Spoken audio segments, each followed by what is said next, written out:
Fourth हम exceptions कर रहे हैं. Fourth point, need for cash. If seller needs cash urgently, कभी ऐसी सिचुएशन आ जाती है कि अर्जेंटली कैश चाहिए, he can sell at lower price for more sale, ताकि पैसे खड़े हो जाए. तो वो लोअर प्राइस पे ज्यादा सामान बेच के पैसे खड़े करेगा. यदि अर्जेंट नीड ऑफ कैश है, उस समय लॉ ऑफ सप्लाई नहीं चलता कि प्राइस बढ़ रही है तो सप्लाई बढ़ाएगा, प्राइस घट रही है तो सप्लाई घटाएगा. वो प्राइस घटा के भी सप्लाई बढ़ाएगा ताकि इसकी सेल हो जाए और उसको पैसे वापस मिल जाए. So price less and supply more, it becomes exception to law of supply. Speculations or future expectations. If seller expects fall in future price, he will sell more. कि आगे गिरने वाला है प्राइस तो अभी ज्यादा बेच दो. Now that will create inverse relationship, उल्टा relationship between price and supply curve will slope downwards instead upward जाने के.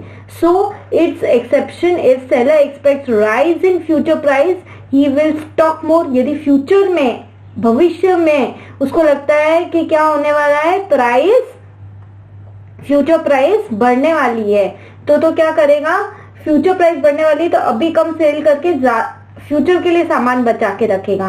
और उसको लगेगा कि फ्यूचर में प्राइस घटने वाली है, फ्यूचर में प्राइस घटने वाली है तो क्या करेगा कि फ्यूचर में घटेगी तो अभी ज्यादा सामान बेच देता हूँ.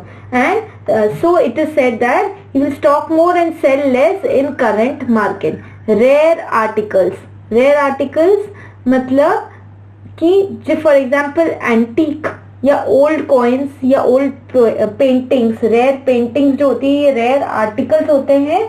मतलब फटाफट उनके जैसे वापस बनाए नहीं जा सकते. Rare article supply remain constant, वो हैं जितने ही रहेंगे, वापस बनने नहीं वाले.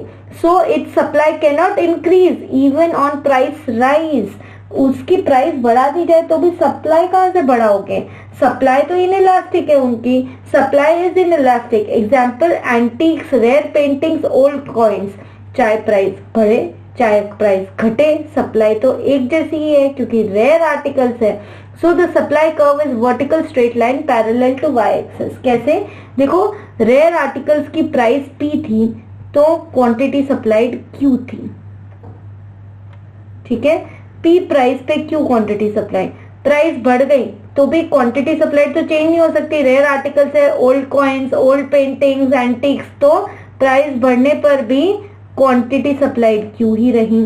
प्राइस घट गई तो प्राइस के घटने पर भी क्वांटिटी सप्लाइड Q ही रही. तो क्या मिला, सप्लाई कर्व कैसा दिख रहा है, यहाँ पर सप्लाई कर्व दिख रहा है एक स्ट्रेट लाइन, क्योंकि सप्लाई तो चेंज नहीं हो रही प्राइस के चेंज के कारण.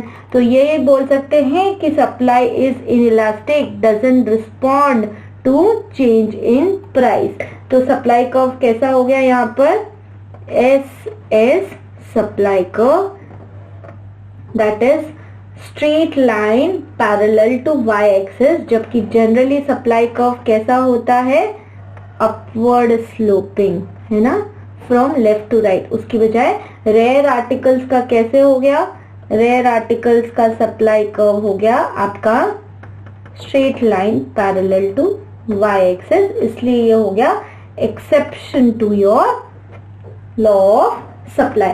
तो 6 पॉइंट किया रेयर आर्टिकल्स का, बाकी के करेंगे इन कमिंग वीडियोस.